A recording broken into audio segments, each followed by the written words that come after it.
Jim Rutherford has spent his entire adult life in hockey. First as a standout goalie who won a Memorial Cup and enjoyed a long NHL career, and then as one of the most respected front office figures in the game. He won Stanley Cups in Carolina and Pittsburgh, and now, at age 76, Rutherford is facing what may well be the biggest challenge of his NHL life.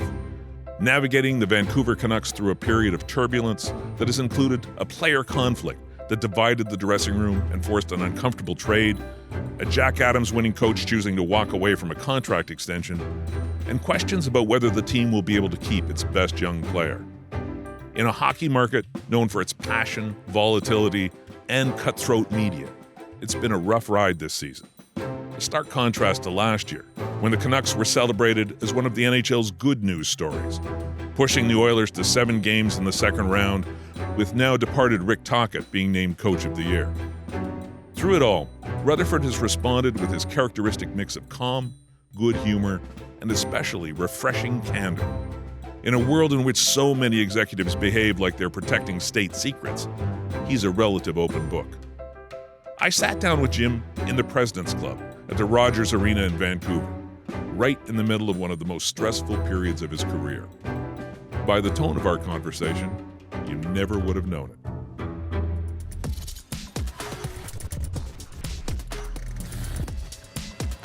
Anyway. Okay, we're good? Well, thanks for doing this. I got to say, it's been I won't go too much down into the rabbit hole right now, but it's been a crazy week for you, to say the least. So I really appreciate you taking this time. But I am going to ask you a question I bet you have never been asked before. I just, because, what was it like playing for Eddie Bush? Oh, I'm a Hamilton guy, Jim. Yeah. And I saw you play. Well, he was a great hockey guy and a great coach, but very demanding. He had that deep voice. He'd yell at you all the time. And as soon as he'd yell at you, everybody would just freeze up. But it was an experience for me that helped me in the long run. The first year I went to Hamilton, I only played 8 games. I was the backup goalie to Jerry Gray. Mm-hmm. And I hung in there. It's hard not playing many games. And then the next year I became the number 1 guy and played. But very demanding guy, but I really liked him a lot. Yeah, old school. Old school. And that was, again, I don't want to turn this into a Hamilton Red Wings podcast, although I could do that. But that old barn with the posts and the Barton Street Forum was again, a classic. It was a dump, but it was a fun place to watch a hockey game. Well, it probably had about 100 coats of paint on it. You Yes. know, and that was the way they renovated those old buildings in those days. Slap on another coat. But it worked for us. Yeah. The team was owned by the TV guy that owned the Channel 11, and all our games were broadcast. Mm-hmm. I still run into people either in Buffalo or Toronto that say, used to watch you every Thursday night. Norm Marshall, Sandy Hoyt, yep. The games were live and then replayed on Sunday mornings. Yep. And I guess there's not a lot of people around that still watch those games, but periodically I'll run into somebody. Well, yeah, I say I do. Some of us, I'm dating myself too. So, you got to be at a certain space in your life. But, yeah, for sure. Jim, when your playing career ended, the transition to to working in the front office with Mr. Karmanos, had you considered coaching or any other kind of what you might do post playing after? Like, when do you think, okay, I'm gonna follow that path? Well, I retired my NHL career in February of that year. I believe it was February in 1983, and then different people were talking to me. Being in Detroit, manufacturer reps for the automotive companies were big, and people were talking to me about that. I actually started with a company. It was a label company. My heart wasn't in it, and I really didn't understand how it all worked, but I tried. And then about 3 months after I retired, I was approached by the CompuWare people, which was Pete Karmanos' company, and they said that they would like me to come and start a goalie school for them. Now, that's not any big deal in these times, but in those times, they didn't have specialty schools. I was going to say, and there weren't goalie coaches particularly. Like No. the early days of goalie coaching, right? In the early 80s? That's right. Yeah. And there were a couple of goalie schools, successful ones. But anyways, he said to me, he said, I had lunch with him, and he said, you know, we have successful youth hockey program, successful camps and hockey schools. We'd like to get you on board, and we'd like you to get 20 goalies. That's our goal. So anyways, I said, good, that'll be fun. So we advertised for it. We ended up getting 40 goalies. It was very successful. He didn't come to the other hockey schools, but he came the first 3 days of the goalie school. And he came over to the dressing room after, and he says, you know, I really like how you work. I just kind of blew it off like it was, okay, that's nice of him to say that. And he didn't come on the Thursday, he came back on the Friday. He came to me after the Friday, and he said that, no, he says, I really mean it. I really like the way you work. And he says, sometimes I see former athletes that think you don't have to work at something, and I believe that you do. What are you going to do now? And I said, I really don't know. I said, I'm still trying to feel my way. And so he invited me. That was the Friday of Labor Day weekend. He said, come to my office the day after Labor Day. He showed me around his computer software company. He said, I'd like you to come and work full-time for us. And I said, okay. So I was coming off of making $175,000 in those days. In those days, a lot of money. Mm-hmm. I don't know what that is today, no, but it was a lot of money for NHL players. And so he said to me, he said, I'd like you to start tomorrow. I'll give you benefits and $24,000. I said, good, I'll be here tomorrow. And as he said afterwards, he said, very few pro athletes would have accepted that offer. So I did what he said. He said, I want you to work in the youth hockey program, and I want you to learn the computer software business, spend 50% of your time between the two. And so I did. He came to me about 2 months later, and he said, I know you don't want to work in computer software. And he said, I want you to devote 100% of your time. I want you to be the point person, and I want to buy an OHL franchise. Mm-hmm. Good. And he says, if you find one, you'll be the president and GM, and I'll obviously pay you a little more money. So anyways, started looking around, talked to Dave Branch, the OHL commissioner, and who might be for sale. And then as luck would have it, the Spitfires were in trouble, actually going into bankruptcy. Yeah. And so ended up making a deal with them. Worked out good for him because he could actually come to see the team he owned, which he did come to a lot of Spitfire games. And that was kind of the start of my non-playing career.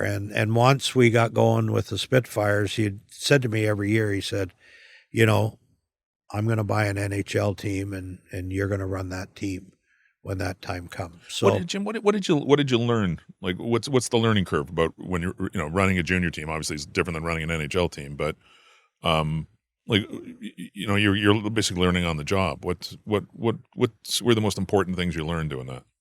The biggest thing I learned was the value of the dollar. When you play, you're just trying to play the best you can. You get paid, you go home. Okay, you don't think of the business. So what I really learned from Pete Carmanis was the business side of it, and you know, how you put together a budget, how you stick to that budget, how the importance of reporting to the owner, and what his goals are, and then you start to learn how to deal with players.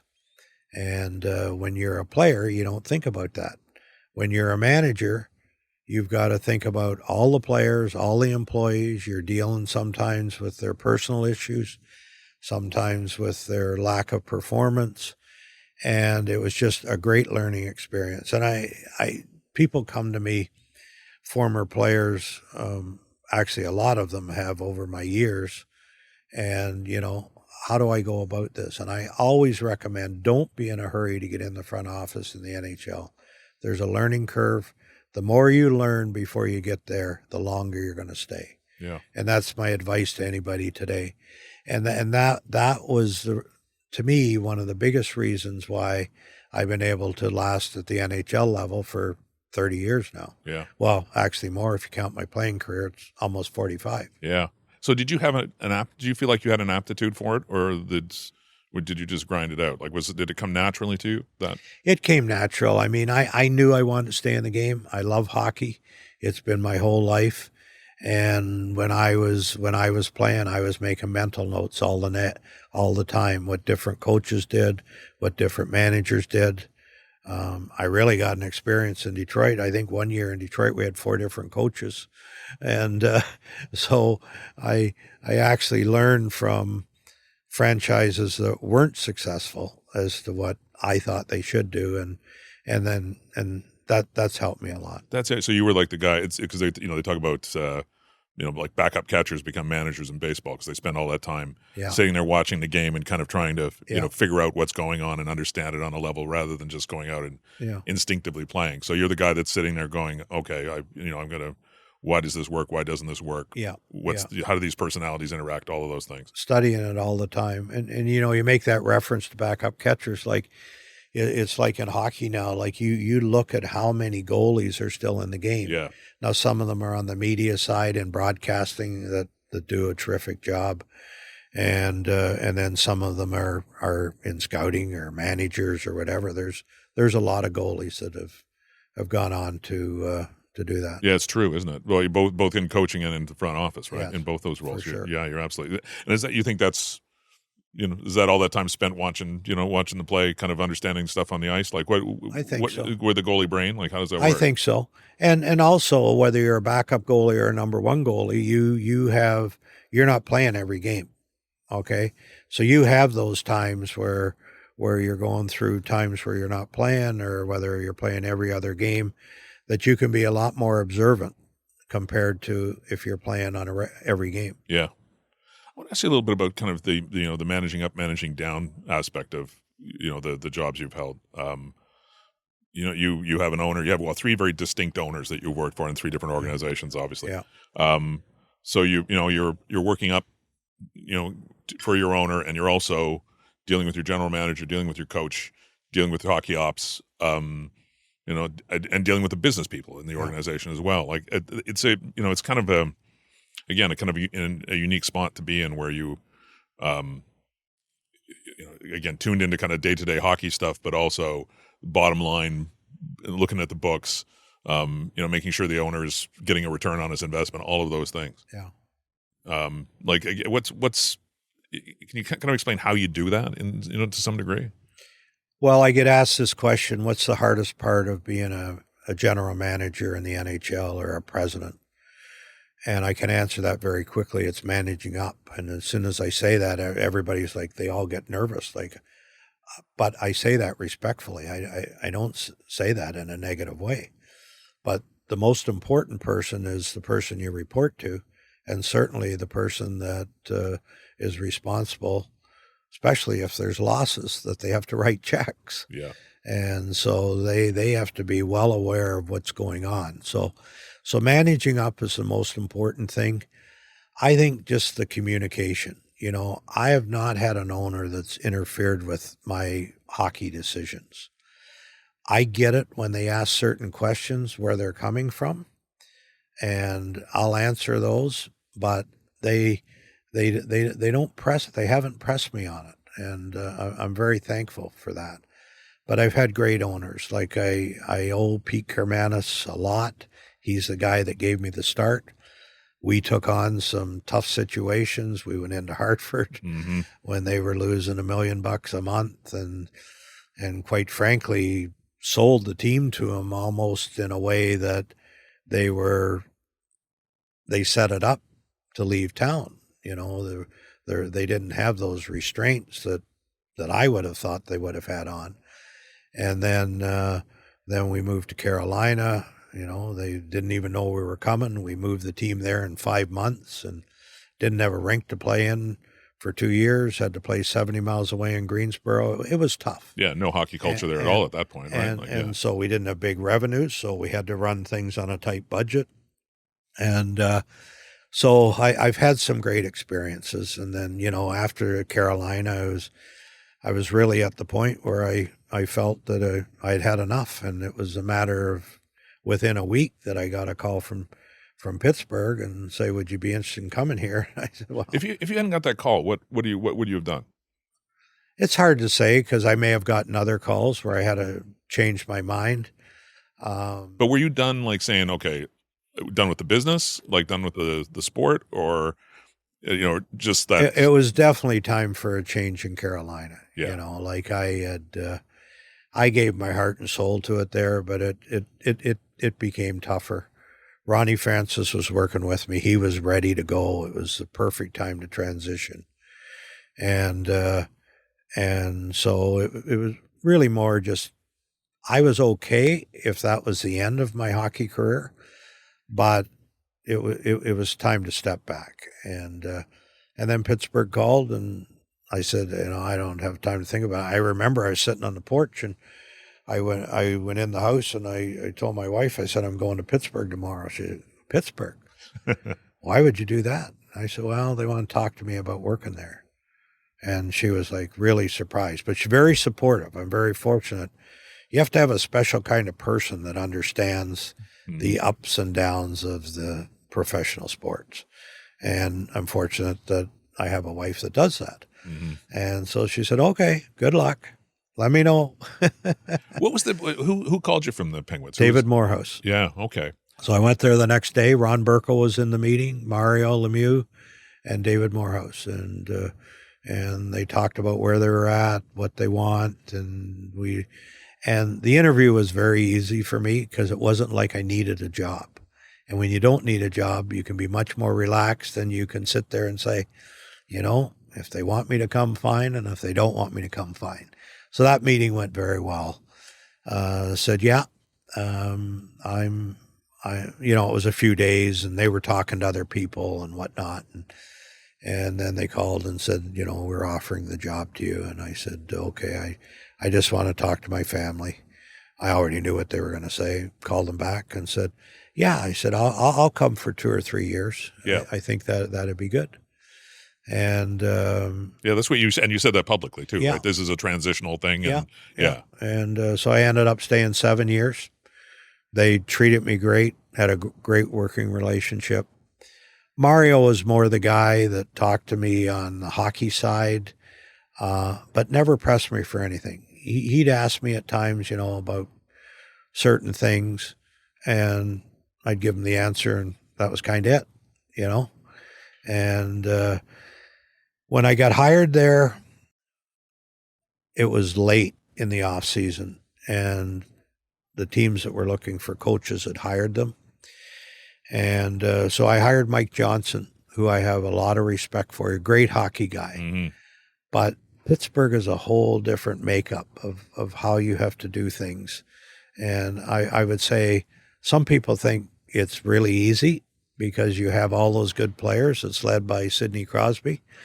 But in some ways, it's really hard. And for Mike to be put in that position for his first NHL job was difficult. What's hard, and explain to me what you mean by that? It's really hard to explain. Yeah. You almost have to experience it more than it's easy to explain, in the sense that... Is this a Pittsburgh thing or just having a superstar? Yeah. Well, I don't know, because I think having a superstar, and it wasn't only a superstar, best player in the game, who I absolutely love, have a great relationship, had and still do with him, and wouldn't have it any other way but to have that opportunity. So I don't want to say that it's hard to work with Sid, because it's not. But I guess the best way I can describe it is you're trying to build a team, and it's all about a team, but in actual fact, there's a few players on the team that deserve and get more attention. That's probably the easiest way for me to explain. I remember talking to Jacques Demers when he was coaching Montreal when he had Patrick Roy, and about, the kind of the space that Patrick occupied, right? Yeah. And he said that, they're not all the same. If he's not the same as everybody else, and I have to deal with him differently than that. So maybe it's a bit of that, right? That I think that's right. But I don't want to suggest that those players demand that verbally, but it's expected. I mean, they should be treated different. And those are the impact guys. I mean, Sid's the guy that leads teams to Stanley Cups, and he's the difference maker. Whether he's having a good game that night and it shows on the ice and on the score sheet, or whether it's in between games, the little things that he does with different players, which was so impressive to me. He didn't want any credit for it. He would do it quietly. He'd meet with players sometimes just at his own house, and no one would know. But he was such an impressive leader. Now, obviously, you stayed more than 2 years. You had great success there. You won again. You won twice. And then you left. Why was it time to go? I don't know if it was time to go if there wasn't COVID, but I was, at my age, I was very scared when COVID came. Fortunately, we lived on a 5-acre lot, and we had space at our house, but my son didn't go to school. He didn't play hockey. He homeschooled. We had everything delivered to our house. We never left our property for 11 months. And it really, really affected me mentally. And as we were getting closer to getting back playing, there were conversations, and there was a conversation that quite frankly I didn't handle very well, but it was because of my state of mind, and I just said, I can't do this anymore. And that was kind of it. Yeah. It's funny, like I know, I think we've all tried to kind of erase kind of how that pandemic felt, in a lot of ways, put it in the past. Yeah. But, that I can understand, that you have to kind of get back to that moment and how people reacted and how they felt and how scared we were and how uncertain everything felt. Like, I get it. And everybody reacted to it differently. Yeah. But no, it's, again, it's, if we knew then what we know today, then we probably wouldn't have gone on lockdown. Well, exactly. There's going to be a vaccine, and it's all going to be fine. Would have carried on, and I had COVID. I got COVID when I came to Vancouver, and it was so mild. I mean, I could have came to the office, people wouldn't have known the difference. Yeah. I felt tired and I had the sniffles, but it really didn't hit me hard. And if I knew my body could take that, then I'd have been going to the office in Pittsburgh every day. Yeah. But no, we didn't know anything. We didn't. No. So after that, when that decision was made, when you decided then you're done in Pittsburgh, what did you think was next after that? Did you think there was going to be a next? We moved back to Carolina. Yeah. When my son was born in 2008, we built a house, and that's kind of our roots there at this point in time.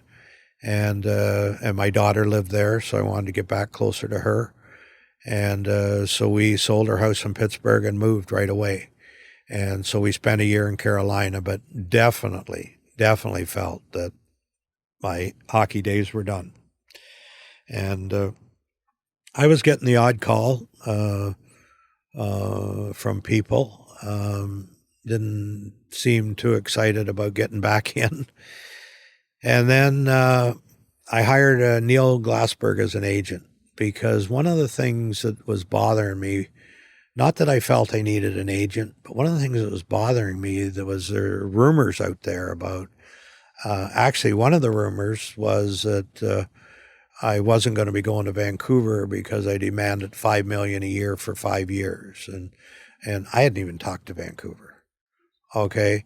And there were other things. People were saying this and this and this. And so I decided to hire him to follow that stuff and correct them. People that were... That's an interesting use of an agent, I got to say. I thought they're supposed to be hype guys. Making things up, Yeah. all right? And I didn't hire him to say, I want to continue my hockey career. It was just to clear things up that weren't accurate. And so anyways, I get a call from him one day, and he says, he says, it looks like Vancouver's going to make a change. He says, I talked to Francesco Aquilini. He says, do you know him? And I said, well, I know him. I'd say hello to him at governor's meetings when I was the governor, but I said, no, I really don't know him. And so he called me a couple of days later. He said, he wants to come to your house and talk to you. I said, really? And I said, I was really impressed by that, because owners don't do that. Mm-hmm. If they have interest in you, they'll send you a plane ticket and come to my office, Exactly. right? Yeah. And I said, really? I said, okay. I said, that's fine. I said, you tell him he can come. So he comes, he walks in my house, and my wife had set up a charcuterie board for him. And he said, no. He says, I'm not hungry. He says, I just ate. And so we go and we sit down, and then, we thought we were going to be there for a couple of hours, and it just kept going. And he kept walking over to the charcuterie board, and it was a big one also. And by the time we were finished 5 hours later, he had finished the whole thing. But it was a very interesting meeting. He talked about the history of his ownership, what had gone on there, what he had hoped for, his disappointments over the year. This is what he would expect. And so he said, I'd like to get an answer in the next few days. And I said, okay. Call me a couple of days later, and I said, I don't have an answer for you. He said, oh. And I said, feel free to move on to somebody else. I said, I don't know when I'm going to have an answer. Why were you unsure? I had to really think about it. I certainly wasn't a young guy at that point in my life. I had accomplished a lot of things in the game, 3 Stanley Cups, in the Hall of Fame, where to have to go. But in the back of my mind, I was so impressed that he would come to my house. But I also knew, based on what he told me, that this was going to be a major challenge if I took the job. He said, no. He says, I'm going to wait. He said, I'm going to give you more time. So he gave me another 4 days. He called me back. I said, okay, I'm going to take it. What tipped the balance for you? I just kept thinking, and it was more about being impressed with how he handled it and how he went about it. And so, over those days, talked to my family, my wife. My son was younger, but he still had input. My daughter had a lot of input. And as they keep telling me, even to this day, okay, when you get to the point in my life that you think at some point you got to move on, and they keep saying, you're not going to be happy if you're just sitting home. Mm-hmm. You can't play golf every day. You're not going to be happy. And they give me 100% support to work as long as I want. And so here I am. I said to him, I'll come for a couple of years. I signed a second contract, and man, we've had a lot of issues to deal with. It hasn't been fun at times, but I continue to hang in there, and I'm disappointed. I take full responsibility for last year, the disappointment that everybody has. We were on the right track the season before last, and if we didn't have the major issue to deal with that really tore the dressing room apart the first half of the season, I think we would still be on the right track. But now we've had to go from a contender a year ago to a team in transition. I like where our goaltending's at. I like where our defense is at. And now, hopefully, we have good fortune this summer and we fix our forwards, and then we can get back to where we'd like to be. Is there anything, like I watched those 2 press conferences in the last week, which were, I gotta say, I was struck by how forthright you were in both of them. Given, there's a lot of kind of, people just kind of pull the curtain and say, we're not going to talk about this, but you talked about a lot of things, and I thought you were, really honest about it. But is there anything in your, 40-year hockey life that compares to what has happened here in the last year? No. The challenge in Carolina with moving an NHL franchise in a 5-month period to a place that wasn't expecting us was a major, major challenge. It wasn't the challenge that we had here. You know, you can talk many different ways about the whole thing, and I don't point the finger at Miller. I don't point the finger at Pettersson. You know, there was a lot of things going on there around that affected other people. But the fact of the matter is, we won our division the year before with those two players. And we knew there were issues, okay? But there was no reason to make a change when you can win your division, when the coach and the general manager and everybody involved figures out a way to keep it on the rails. But then, for whatever reason, the very first week of this past season, it went way off the rails.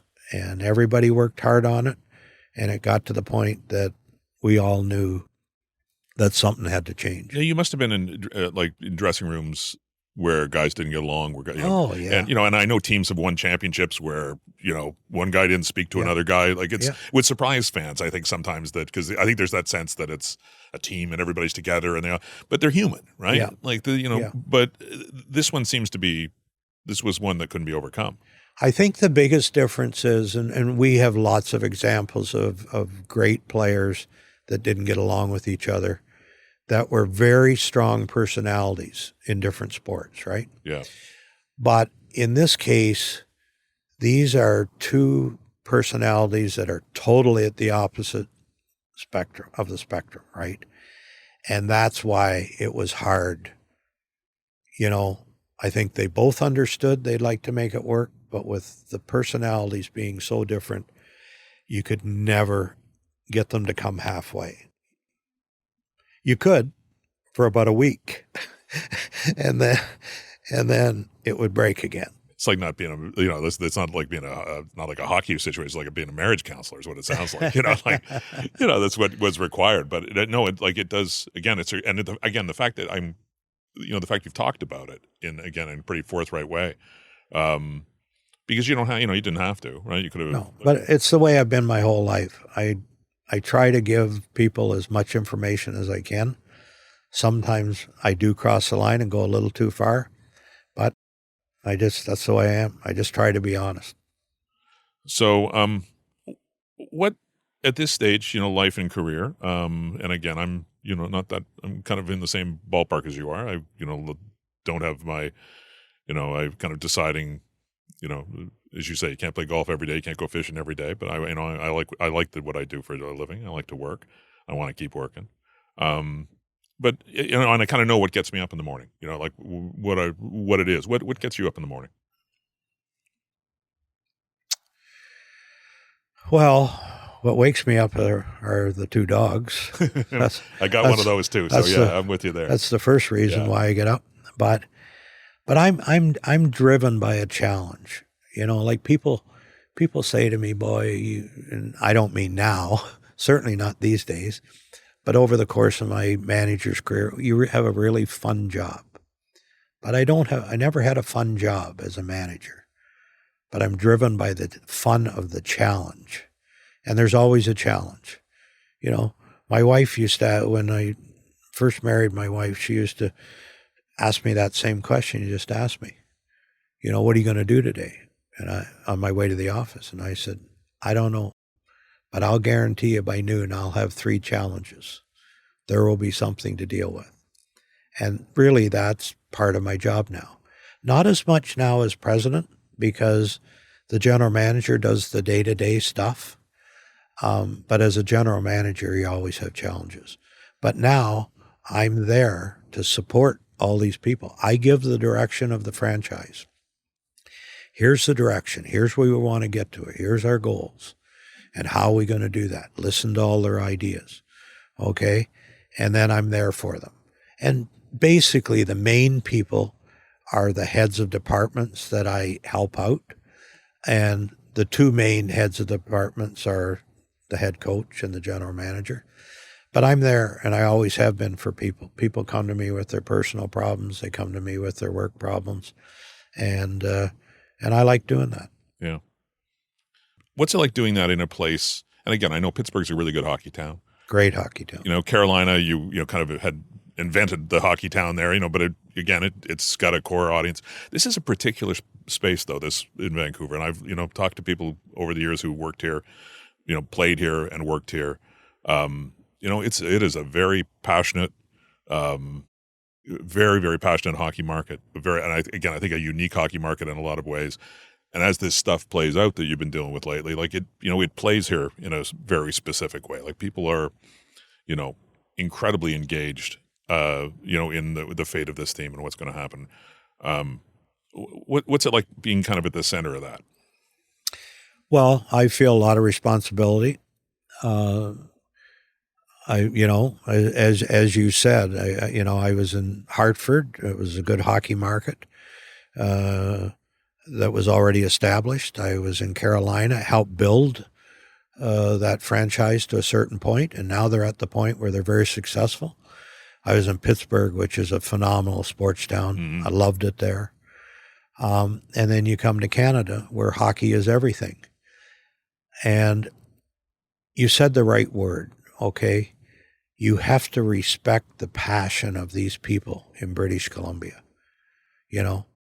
The Canucks are so important to them, and so it's all about the passion, and that's what I think about all the time. I have so much respect for our fans. I would like nothing more at this point in my life than to deliver a winning team that has a chance to win a cup, and I respect the media. The media here is tough, okay. I don't follow them on a regular basis because I'm not going to be intimidated by, their thoughts. I have to have my own thoughts as to how to solve different problems, but I do respect them. And it's just, I'm happy I took this step, even though it's hard. I'm happy that I worked in a Canadian market to really see the passion and the love for the game. How are you going to know when the job's done here, from your point of view? Well, sometimes it's for health reasons. Fortunately, I am very healthy. I believe I am.